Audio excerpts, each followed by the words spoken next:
ये स्वामी, मैंने एक सपन देखा है।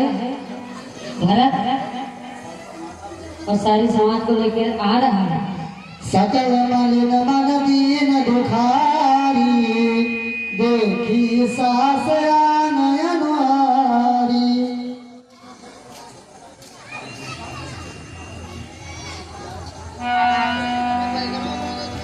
अति सरस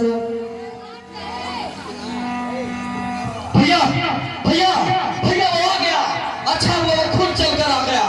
आज से मेरे हाथों से कोई नहीं बचा सकता। अकबर कौन आ गया? वही आपका चहेता भरत। क्या कहा? भरत? हाँ, चित्रकूट तक खुद चलकर आया है।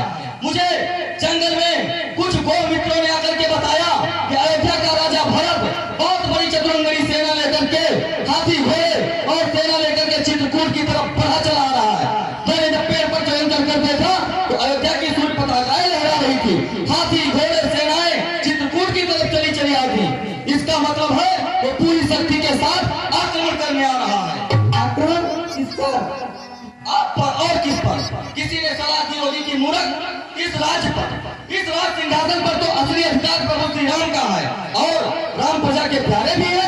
बस किसी न किसी दिन ये प्रजा तुझसे ये राज छीन कर श्री राम को दे देगी। बस उसके मन में कुबुद्धि उत्पन्न होगी और वो उसने सोचा होगा कि जंगल में जाकर के राम लक्ष्मण को अकेला मारकर अपना राज निष्कंटक कर लिया जाए।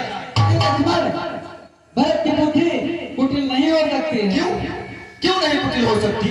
अरे जिसके माँ की बुद्धि इतनी कुटिल हो सकती है, उसके पुत्र की बुद्धि क्यों नहीं कुटिल हो सकती? भैया, राज्य का मद किसी से संभाला नहीं जाता। राज्य का मद किसी से संभाला नहीं जाता और राज्य के नशे में तो चूर होकर के देवराज इंद्र और यहाँ तक सारे देवी देवताओं उचित और अनुचित करना भूल जाते हैं। भैया, आज आज मुझे मत रोकिए और यदि मैंने सच्चा क्षत्रिय कुल में जन्म लिया है और मैं माता सुमित्रा के गर्भ से उत्पन्न हुआ हूँ, तो आज वो दोनों मेरे हाथों से व्यवस्था में मार पाएंगे। सावधान लक्ष्मण, तात प्रताप प्रभाव तुम्हारा, को कहीं सकल तो जान निहारा। हे तात, तुम्हारे प्रताप और प्रभाव को कौन नहीं जानता है, परंतु इतना याद रखो कि कोई भी कार्य करने से पहले उस पर विचार करके करना चाहिए, अन्यथा बाद में पछताना भी पड़ता है। लक्ष्मण, ये आकाशवाणी सुनी तुमने? जो बिना उचित और अनुचित का भली भांत परिचय के बाद जो कार्य करते हैं वह पीछे पछताते हैं। तुम क्रोध के आवेश में भरत को अवश्य मार सकते हो, परंतु जब तुम्हें पता चलेगा कि भरत पर तुम्हारा क्रोध मिथ्या था, तो क्या तुम उसे जीवित कर सकोगे? परंतु भैया, जो मैं अपने आंखों से देख करके आ रहा हूँ उसे आप संदेश दे रहे हैं। हाँ लक्ष्मण, कभी कभी आंखों से देखा हुआ भी सत्य नहीं होता। राजमद का प्रमाण साधारण मनुष्य को हो सकता है, इंद्र जैसे देवता को भी हो सकता है, परंतु भरत का स्थान तो देवताओं से भी ऊंचा है। जिस प्रकार खटाई के एक बूंद से क्षीर सागर का दूध नहीं बन सकता, उसी प्रकार अयोध्या के राज्य की बात क्या है? यदि भरत को त्रिलोक का राज दे दिया जाए तो उसे राजमंद नहीं हो सकता। आपके इसी साधुपन में हमने अपने हाथ में आया हुआ राज्य खो दिया। लक्ष्मण, पिता और पुत्र का मतामत प्रजा के निर्धारण से नहीं होता। यदि भाई भाई के फैसले तलवार से नहीं निर्धारित किए जा सकते। यदि मेरे भाग्य में तुम तीनों भाइयों का भाग्य ना हो तो वह राज्य मेरे लिए विष के समान है। तुम भरत को मारकर जिस राज्य की कल्पना कर रहे हो, तनिक सोचो, भरत मेरे एक इशारे मात्र से वो राज्य तुम्हें दे देगा। नहीं भैया, मुझे राज नहीं चाहिए, लेकिन अगर मुझे राज नहीं चाहिए, मैं इस राजपाट को लेकर के क्या करूंगा? परंतु भैया, अगर भरत के मन में पाप हुआ और उसने अपना अस्त्र उठाया तो फिर हम क्या करेंगे? तो उसे कोई शस्त्र चलाने का लक्ष्मण वो हमारा राजा है और हम अपने राजा के सामने शस्त्र नहीं उठाएंगे।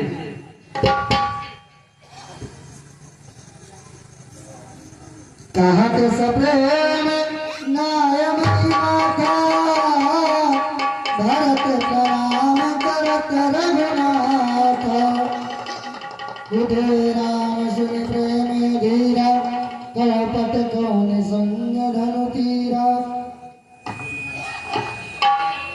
बर बस लिए उठाए उड़ाए कृपा निधान भरत राम की मिलन लखी बिसरे शबाई अपार मेरे शब्रे मेरी बसूधन केवट भेटो राम भूरि भाई भेटे भरत लक्ष्मण करते प्रणाम। भैया भैया मुझे क्षमा कर दीजिए, मैंने आपके ऊपर निसंदेह क्रोध में आकर के और मैंने अपना धनुष उठा दिया था, इसके लिए मुझे क्षमा करिए, मुझे क्षमा करिए। हे पगले, अगर तूने धनुष उठा ही लिया था तो वो बाण मुझ पर चलाकर क्यों न दिया?